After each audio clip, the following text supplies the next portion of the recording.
A few years ago, a movie came out called Red Tails, telling the story of the Tuskegee pilots during World War II. The fighter plane animations may have been a little over the top, as Dr. Brown remembers telling George Lucas at a private showing, but the courage they faced overcoming discrimination and the legacy they created is more real than any movie could ever portray.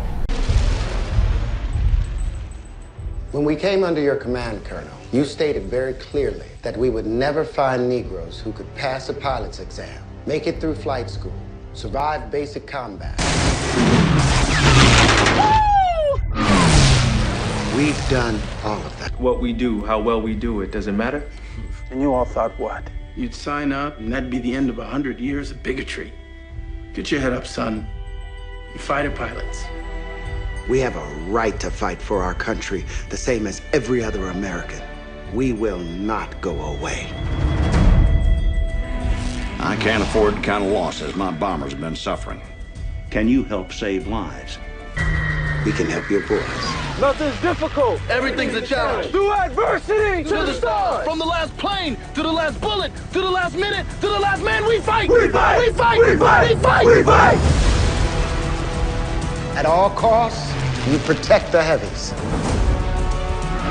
Fighters, 4 o'clock, stay with the bombers. One bomber, that's 10 men. We count our victories by the bombers we get to their targets. By the husbands we return to their wives. By the fathers we get back to their children. When we first met Harold, he shook each of our hands and asked us, "What do you want to do? What's your passion? You think you can fly?" We could hardly keep up as Dr. Brown led us to one of his favorite rooms. This picture over here is a picture of my brother and I. We had just come back from the war. My father, of course, is over on the left. He was in World War I. And my mother is on the right. That's my brother, sitting on the right. He was 5 years older than I was. His experience in the military was so different from mine. I was a pilot, an officer. I could fly a mission, come back home, take a hot bath, have a good meal, and have nothing to do maybe the next day. But I would fly a mission the next day. Where he was flying, he was constantly on the front lines, living in all the dirt, the grime, and so forth, with the ground troops. So he led an entirely different life than what I led. Granted, yeah, I faced an enemy when I flew a mission, but I also came home and slept in a nice warm bed and had a nice beautiful steak after I flew my mission. 2 entirely different lifestyles. Harold was born in Minneapolis in 1924, and he says that it was in 6th grade when he made this life discovery. That was the time when I fell in love with an airplane. And from that point on, it was nothing but airplanes. I built models, read all the books I could find. I was determined to become a pilot. Now, it just so happened that back in those days, they wouldn't let guys that looked like me fly airplanes. Well, bottom line was they felt we weren't capable, weren't intelligent enough to learn how to fly. And there's a lot of other stuff, but that was the basic reason why. When I was in 1941, I was a soda jerk, and I saved up $35, and I went down and took flying lessons. That got me 5 flying lessons. I thought I could raise another $35 so I could continue my flying lessons, but I couldn't. There was no opportunity for a person of color to become a pilot unless he could pay for private lessons. He could never become a pilot at the amount of time it would take for him to save. Well, actually, it took me just about 18 months. But do you know what that $35 would be worth today? How about $745 today? When I talk to youngsters, I usually ask them, and you guys got $745 in your pocket? That's what I had in my pocket, was the equivalent of $745 that I had saved up when I took flying lessons. Flying for the military would be the only way he could afford becoming a pilot. He wasn't going to give up on his dream, and not even his mom could stop him. Ma, I'm going to become a pilot. I'm not going to practice the piano anymore. And she looked at me as if I had lost my mind. As a matter of fact, that's almost what she said. Boy, are you crazy? I said, no, Mom, this is what I want. Get on that piano stool. She finally came around and said, okay, Harold, if that's what you want to do, okay. The U.S. Army would not train blacks to become pilots, but he just believed that by the time he graduated, things would work itself out. So I graduated from high school at 17, went down, set for the exams, passed them. In 1939, the military started a civilian pilot training program to have pilots readily available in the event of war. No black man was allowed to serve or be trained in the U.S. military until June of 1941, when President Roosevelt signed an executive order to end discrimination in the military. And this allowed for the 13 candidates to be the first of the Tuskegee Airmen. 6 months later, I heard from Washington, D.C. that I had been selected. I finished my program in May of 1944. A little second lieutenant, 19 years old, thought I was the greatest thing that ever said good morning to an airplane. President Roosevelt's wife, Eleanor, came to visit Tuskegee in July to see how things were going. Harold was still finishing high school at the time, but remembers hearing the story well. So she comes, she says, well, how is the program going? And she was referring to, she thought that we were all in military flight training. So she comes out to the field to meet Alfred Anderson, and they explained to her, they said, no, this is the civilian pilot training program. They still will not accept us to go into military flight training. Now, that was back then. Well, she talked to the Alfred Anderson and asked Alfred Anderson to take her up for a ride. And a little Piper Cub, which was the same club, the same kind of airplane I took my first flying in, a little tail dragger and whatnot. They flew around for a bit, and then after they landed, Eleanor, great, she said, well, I'm going to have to talk to the president about all this stuff and whatnot. But they had already approved the program before that ever happened. But at the same time, she was pretty much the conscience of the president. And I imagine, knowing Eleanor, she probably had some very honest and tough conversations with him about what should be done. In March of 1941, he decided and said, yes, there's no more arguing. We're going to train them. We're going to have one squadron, the 99, made up of 35 pilots and 27 aircraft, started. And in July, they named the first class of cadets in 1941. There were 13 of them. And there were 12 college graduates, but one of them, the 13th, was a guy by the name of B.O. Davis Jr. He was a captain at the time, went to West Point, graduated in 1936. He was number 35 out of a class of 275. When you graduate that high, you can have your choice. He says, I want to become a pilot. They, are you kidding? No, that won't happen. So they told him no. So 5 years later, when they decided to train him, he was one of the 13. Let me tell you a few things about the Tuskegee Airmen. There were actually 15,000 Tuskegee Airmen, but only 900 pilots. But we had 3 bases. We had the training base down in Tuskegee. We had Godman Field, which was training twin-engine pilots. And then you had us, the fighter pilots, which was overseas. Now, out of the 900 pilots, only 355 of us went overseas to fight the war. Now, we can't keep track of 15,000 people. So they only keep track of the 355 that fought in the war. Out of those 55, there's now only 13 of us left. And I am next to the youngest guy. We just come back from Washington, D.C., where they invited 7 of us up.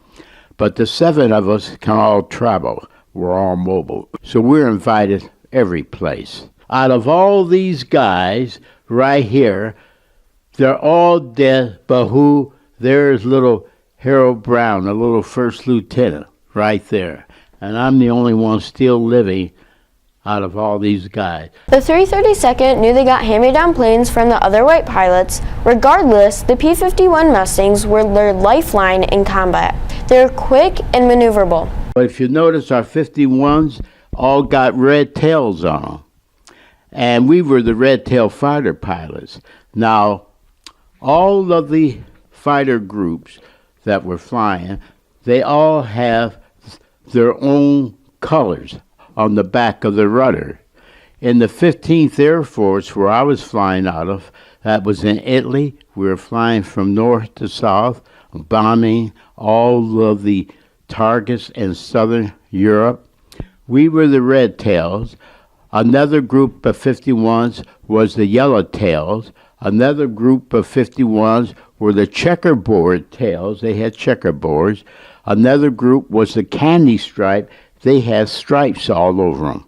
And the reason why that is, here you got all these airplanes flying.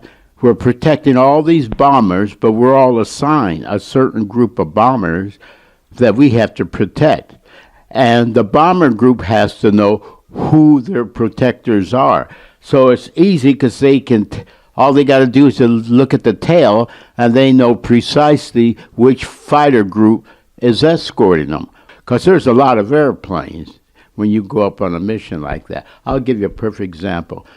The mighty 8th Air Force, which was over in England, flying from England east to west, they could put up 2,000 bombers and 1,200 fighters. That's 3,200 aircraft. Can you imagine that many aircraft flying in one day? Easy, right?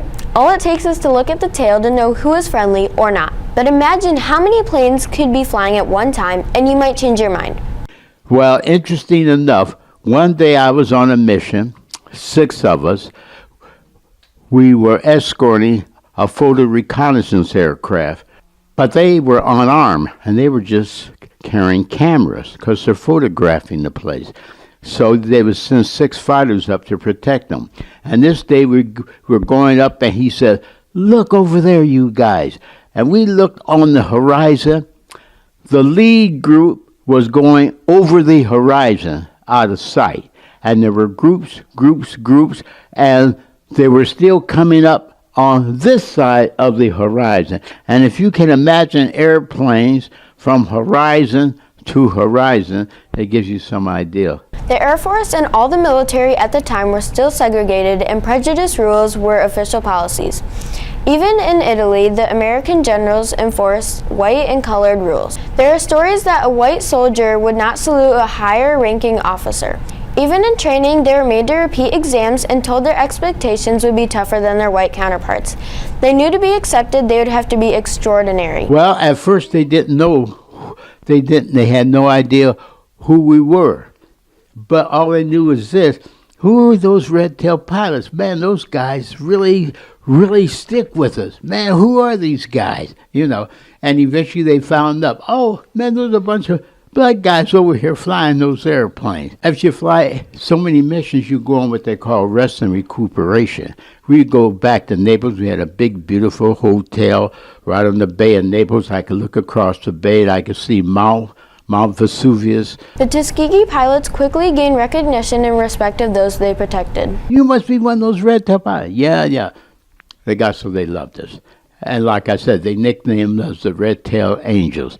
It got to the point where they were requesting us, hey, a big dangerous mission, who's escorting us today? Are the Red Tails escorting us today? No, we want the Red Tails. So the group commander renamed his airplane by request, and that was the name of his airplane. Dr. Brown, living in the North, had a different experience than his fellow pilots from the South. He recalls that for him as a person of color, things weren't that different for him. I saw very little segregation. As a matter of fact, we lived just on the outskirts where the predominantly black neighborhood was. I recall so well, there were Swedish people on this side of us. Across the street, there were a number of Polish families. Down on the corner of the block, there were Jewish families. right behind us, there were two families of Latinos. And this was our little small community. We went to Blaine school, and there was only 3 kids that looked like me in the school. Myself, my brother, and another kid by the name of Fred Kane, and his father was the only colored guy on the police department. Even though life was better in the North for a person of color, discrimination could still be found. Now, there were places, it's interesting, the Phyllis Wheatley Solomon House that they built. Any time that a number of the kids that would come up to go to the University of Minnesota, they could not live in the dormitories. So they would live at the Phyllis Wheatley House, and they had several suites on the upper floor of the Phyllis Wheatley House. There's a singer you probably have never heard of, Marian Anderson, who had an outstanding reputation, and she was invited to come up to Minneapolis for a recital. She stayed at the Phyllis Wheatley House because the downtown Nicollet Hotel said, no, we're not allowing her in. Now, that didn't affect guys like me because we couldn't afford Nicollet's Hotel anyway, so it didn't make any difference to us. But there were a few places that did. But other than that, we were downtown, restaurants, theaters, shopping, anything that we wanted to do. When Harold was accepted for training at Tuskegee, he was getting ready to make his trip to Alabama when his mom gave him some advice.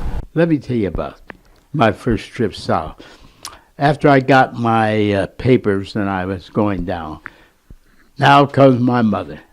Harold, this is how you're going to have to behave. You've never been south before. Now listen closely to me, Harold. Ma, do I have to listen? Now listen to me, Harold. Don't be hard-headed. If you don't listen, you're going to go down and you're going to get yourself in all kinds of trouble. Now you listen to me. So she's telling me how I have to behave. Yes, ma'am. No, ma'am. Be polite. Got into Nashville, Tennessee late at night, around midnight or so. So I walked up, to the ticket place and walked in. The gentleman was there. I said, sir, can you tell me on which track the train for Biloxi, Mississippi comes in? He says, tell you what, he said, you go right around the corner there, and the man in the corner, around the corner, will take care of you. So I said, okay. So I walked around the corner to the next window, and the same guy walks up. I said, sir, can I help you? I said, what in the world? I said, sir, the same question. Can you tell me what track the train for Biloxi, Mississippi comes in? So he told me, and then as I walked away, I looked up, and there's a big sign, colored, white. I was at the wrong window. So that was my introduction to, so this is what Ma was talking about. Helping to protect the white pilots and bombers helped them gain respect, but life at home was still the same. So this is back in the early 40s. I went overseas, came back home, and it was still, in 45, the same old segregated society. In 1947, Truman was now president. In 1948, he announced he was going to integrate the military. So life in the military was no longer black and white, but fully integrated, but that wasn't true everywhere. When was the first Civil Rights Act passed? In 1964. 19 years later. So for those 19 years, I was integrated on base, but when I came off the base, it was total segregation. And that went on for my whole career. I retired in 1965. So during all my military life, I was integrated on base, segregated off base. Harold was witnessing firsthand the changes of our country during a radical time, but what about today? Even today, there's still some problems, but things are getting better and better. There was a good friend of mine who wrote a book. Charlie Dryden addressed it this way. He said his belief in that was all in one thing, that he said this country has the capacity to change, and as long as that exists, change will occur. And that is what Dryden addressed, which made an awful lot of sense to me. And this is true. We've seen changes. Harold's life principles are to never quit, aim high, and keep moving forward. As long as we as a country do the same, we will continue to improve. He used these principles at an airbase in Italy to face every mission. Normally, they wake you up at something like 5:30 in the morning. You're flying the mission, you jump on the truck, and you go down to the group briefing room. Here are all the pilots up there. A great big map was on the wall, and the group operations would stand up and brief you on the mission. And he's standing on a platform, and he's got this whole map about the size of this wall, and he's got a line drawn from where you're taking off to where you're going to meet the target at another line, what targets you're going to bomb up in Europe and so forth. Very impressive. You got a takeoff time. They tell you what your group that you were flying with, what the insignia on the tails of the bombers were, so you could identify them. We hear the bombers take off, and they would take off an hour before we were, because we were so fast, we would catch them. So they would take off, and we would see the bombers go over. We would line up on the field, and they would just start flagging us off, one after the other, until we took off 4 squadrons, which was usually anywhere from 60 to 70-some aircraft, just our group alone. We take off, fly formation, catch up with the bombers before they got in the enemy territory. Then after we caught up with them, that is when we start protecting them. We have 1 squadron high, 1 squadron low, 1 squadron on this side, 1 squadron on this side of the bombers, and we would escort them all the way up to the bomb group. If we were going to be hit by enemy aircraft, they would do it before we got to the target, hopefully to shoot down as many bombers as possible so they couldn't bomb us. And that is when we would attack them, but only if they came in and attacked us. Because if you go off looking for victories, you leave a gap in the protection, and the enemy fighters can come in. So that was a no-no. You stay with your bombers. As a matter of fact, we did it so well that they started calling us the Red Tail Angels, because we stuck with the bombers. Up, over target, bring them, and we were bringing most of our bombers all back home, safely. But we did lose some, but not very many. And we probably had the best escort record of any fighter group during the war for that precise reason. B.O. Davis, the one who I mentioned early, the West Pointer, he was our group commander. He was Colonel Davis by that time. And he had one rule. I remember when I got overseas, he called us in, "Happy to have you gentlemen. We need pilots," and yak. He says, "I got only one rule, and that rule is your job is to escort those airplanes, to stay with those airplanes, protect them, and get them home safely. If any of you ever leave the bombers going off looking for personal victories, you can shoot down 10 airplanes, but when you come back here, I'm going to court-martial you, and you'll never fly again." So, when the boss man spoke, we listened, and we stuck with the bombers. Sticking to that mission was what made the Tuskegee have the best escort record than any other group, but not all missions went so well. On my 12th mission, I had a run-in with an ME-262 jet, twin-engine jet. Ran into him, such and such. Should have broke it off, went home, had fuel exhaustion, 25,000 feet, run out of fuel, and I crash-landed the aircraft, tore it up, called in the base, and my commander just chewed me out. Oh, he chewed me out. Now, that was on my 12th mission. On my 30th mission is when I was shot down.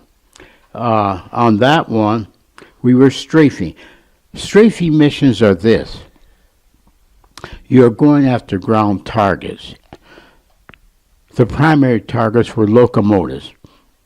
And we know that the big locomotives with all the boxcars and whatnot, they were all carrying military supplies, tanks, and whatnot. And those are the targets that we went after. And we would start and we would catch them and start right from the tail end and just walk right up. And then when you get up to the locomotive, you would hold your guns on it for another couple of seconds, and it would blow up and you would break off. Well, It was a lot of fun, but it was also very dangerous. I was on 6 strafing missions, and on every one of those strafing missions, I got a hole in one of my aircraft. Granted, it was a small hole, but the P-51, as it looks up there, that is a liquid cool engine, and it is cooled by a coolant. And if you break one of those lines and you lose your coolant, then that engine will immediately overheat, and it only run for no more than 1 to 2 minutes, and it will freeze up and stop. And that's what happened to me. When I went in, I had the locomotive flew up, and I was just pulling up when it blew up, and some of the shrapnel and stuff from the explosion hit my engine. It knocked out my coolant line. My oil pressure went to zero, my oil quantity went to zero, and within a short while, all of the coolant came across the windshield. Once that happened, I knew I had it. I had to get out of the aircraft. So I just pulled the aircraft up, jettisoned my cockpit, roll it over my back. You kick the stick forward and it throws you out. But I was at a low altitude and I had to get out in a hurry, and that's the fastest way to get out. Well, I pulled a chute and whatnot, and I landed okay. And the interesting thing was I was floating down in the chute. The guys, circled me, and I could see them sitting in the cockpit as they circled me. And I waved at them. They knew I was okay. But as I was in that chute and landing, I could hear those engines slowly fade and fade. And I was up there all by myself. And I said, what in the world? 20 years old, what am I doing up in Germany looking like this? I was picked up, and they brought me back to a village. And there were about 35, 40 people that met us as we walked in with the 2 guys, a constable, or the 2 policemen, really, who picked me up. Now, supposing you was in that little village, and I come over, and I'm strafing up the place. I'm not shooting at you, but I'm shooting the place up, and there's shrapnel flying around, and it hits your sister or your brother or whoever. And let's say it even killed them, whatnot. And if you saw me floating down in a parachute, what would be on your mind? What was really amazing about meeting Harold is that in the midst of death and war, he has great empathy for even the enemy. They were very angry. So we had a standard rule when we flew every mission. You never go down in the target area. Never if you can help it. If your airplane is damaged, you fly it as long as possible to get away from that area. For the simple reason you're dropping bombs and whatnot, and those people are angry. And if they see you coming down, they then become a mob. And once the mob gets you, they'll kill you. I didn't have time to get away. My engine broke. They caught me. They brought me back. I was met by 35 very angry people.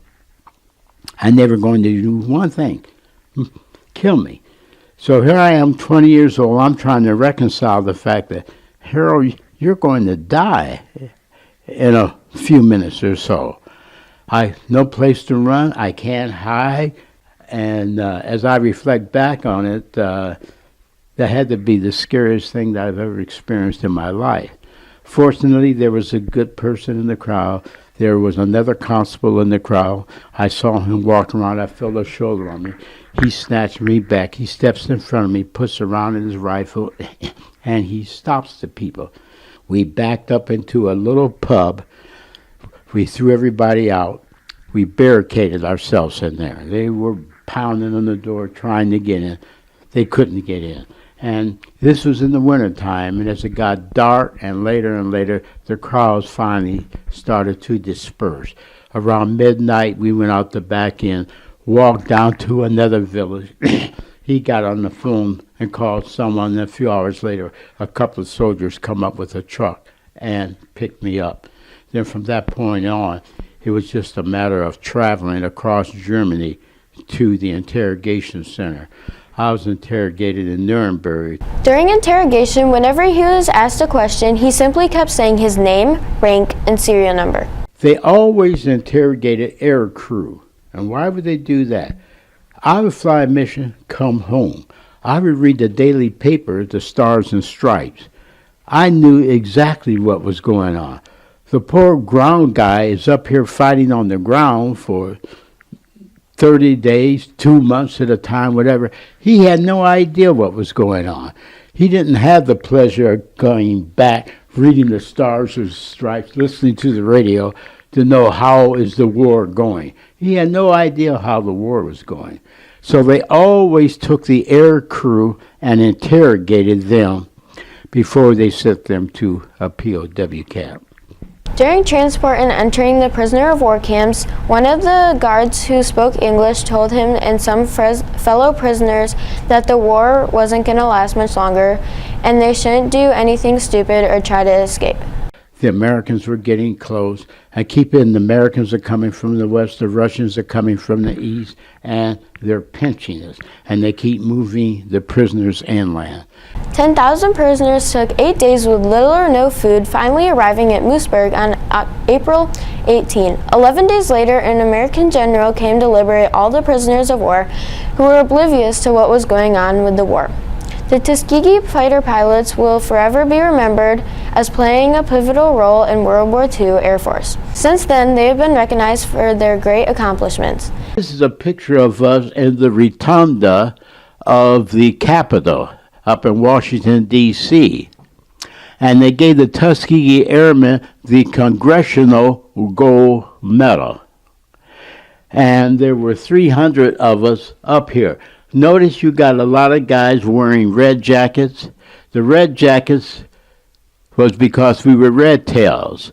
And all the guys wearing red jackets are guys who have served overseas.